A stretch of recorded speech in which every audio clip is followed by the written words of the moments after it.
dagdag pa balita, BP Sara, mga lumalabas sa bibig ni Yusek Claire Castro, mga basura. Ang detalye ng balita mula kay Kamar Jason Rubrico.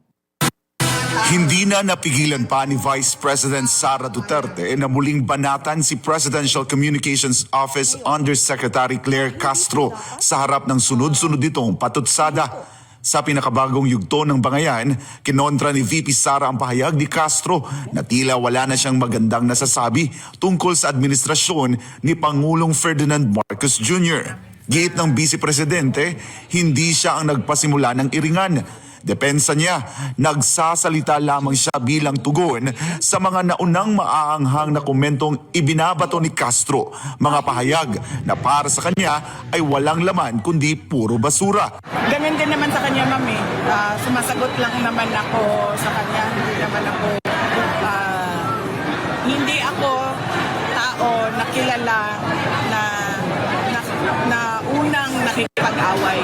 Lagi ako ay sumasagot lang. At sinabi ko na yan dati, sabi ko ano bang ma-expect natin sa pinsan ni Franz Castro na si Claire Castro. Parang ano lang yan, ma'am, parang sinasabi nila sa computer, garbage in, garbage out. So, pumapasok sa kanya, basura. Lumalabas din sa bibig niya, basura lang. Hindi rin pinalampas ni VP Sara ang hamon ni Castro na iangat ang diskurso at gawing basehan ang datos imbes na politika.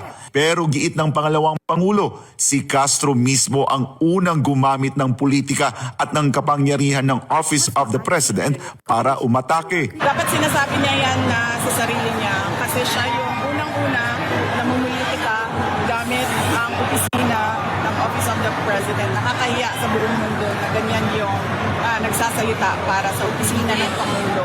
At ano ba yung sinabi niya isa?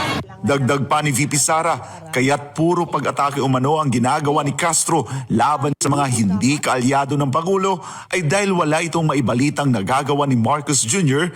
para sa bansa. Dapat niya sabihin sa sarili niya, dapat siya pumunta sa harap ng salamin at sabihin niya yan na ngayong araw na ito ay hindi na ako aatake sa mga kalaban ng aking boss at ang sasabihin ko lang ay ang mga ginagawa ng aking boss para sa bayan.